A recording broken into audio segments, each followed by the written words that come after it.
see another nativity feast of his. The reading we just heard now is very much focused upon the people, the pagan people that came from various places to do homage unto this newly born babe, because they were, you could say, scientists of their time, observers of heaven, people who tried to figure out how things worked, why they worked, who is God, if there is a God, etc.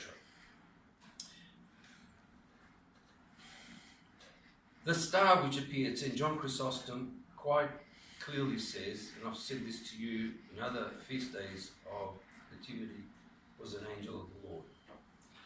And so it led them a long, long journey.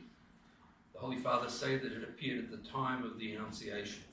The Mother of God accepted the God's will that he be born of her. And it took them many, many months. Get ready, journey, go through the difficulties. Don't forget, in those days, much different to these days, these pirates, these wars, there's all sorts of bandits on the way. So all these sorts of things have to be taken care of. They came with their entourages into Jerusalem and really stirred them up. Herod, the evil king of that time, with his Talmud, the leaders of the Jewish beliefs, wanted to find out where this child was. And they lied to the Magi, saying, we're going to do homage to him. Secretly, they wanted to destroy him, because Herod did not want a king to be over him in the future. The angel of the Lord, when it indicated the child by actually going into the house and showing him to them, also indicated to them that they must leave other ways and not go back and tell Herod where this child was. Of course, this stirred up Herod no small way. So much so that he destroyed all the male children 2 years and under. Thousands of them. Thousands. Their bones are still, a lot of their bones are still at the monastery of St. Theodosius the Great. You can see them. These people, the Magi, are a powerful representation to us about the sort of things that we need to obtain by being members of the church, coming here, praying and worshipping and all those things. Like I've said to you before, when these services are going on and you're hearing the choir sing, the priest is saying other prayers. And many of those prayers are directed at finding the knowledge, the true knowledge about things. That's what they're directed at. Because the Lord wants us to know the truth about Him and about the creation, and about the world, and all sorts of things like that. That's what you're coming here for. That's why the churches, from the very first days, were painted iconographically. And if you couldn't even read, and many people in ancient times couldn't, just by looking at the walls and listening to the prayers, you could understand the sort of things that were going on.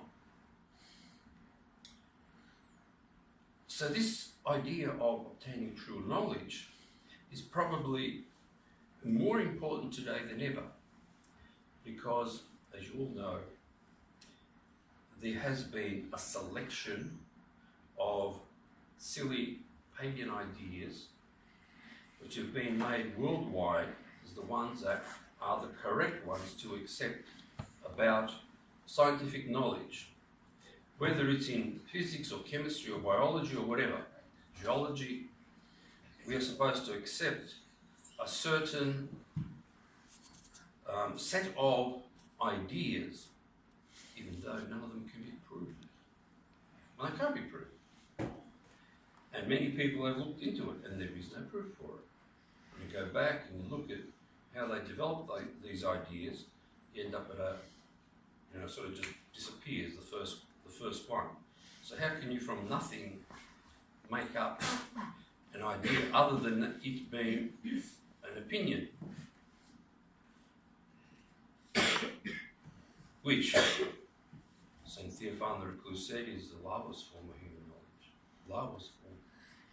And yet we are taught that we have to have our own opinions all the time. Don't worry about the knowledge of the truth. Just have your own opinion and you're okay, with the world. No. You come here in order to get the truth about things all the time. We can't pass on every little bit of detail onto you, but when you look at things, and you are supposed to go away and study those sorts of things so that you know yourself what it's all about. Therefore, the church, as it always has been, has a very big missionary element. Missionary in the sense that it wants to bring as many people as possible over into the truth and to give them salvation. Maybe you don't grasp all this sort of thing, but that your work, your life, if you can even bring one person to the knowledge of truth and not even know who that is, save your soul. Just one person. So instead of you said, if you do that, 1,000 others will be saved as well. And again, if you don't know about it, that's better for you so you don't grow in pride. Therefore, don't look upon church as some sort of difficult entity that you come on a feast day or on Sundays or something and you sit there and you sort of don't know what's going on or all this. Listen carefully what it's all about. Christ is there begging the Lord to give you knowledge and understanding and to give us the example of these Magi who were pagan and yet recognized the true God. Brought to them gifts, gold, frankincense, and myrrh, which are kept today in a monastery on Mount Athos. And those of you who have been there have seen it because they bring it out during the services for the pilgrims to venerate. So all these sorts of things fit in. So if you take the church knowledge about things, there is not a gap that is not covered.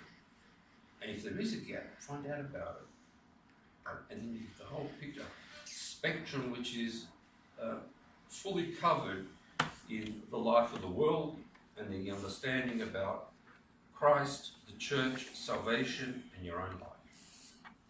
And God grant us this strength.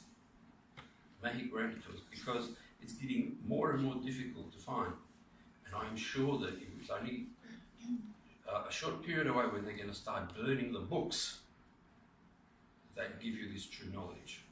Always happens whenever there's this sort of, in the world, this commotion and some other form of faith brought forth, one of the first things they do is burn the books of what people have believed in. Communists did it, Nazis did it, they did it back in the 19th century as well in various ways. And up to us to preserve these things carefully, even hide them if necessary. Be prepared for these things. May God help us in this great feast of the Nativity of our Lord Jesus Christ, where He took on our flesh for an ever and ever, become like one of us, and to teach us about the truth of Himself, of us, and of things to come, which is a life full of joy, where there is no sickness, sorrow, or sighing. Here on earth we have it, and that is supposed to help us with our spiritual life. But in the new heaven and the earth that is promised, there will be none of those sorts of things happening. God bless you, protect you in all things. Christ is born. Glorify Him.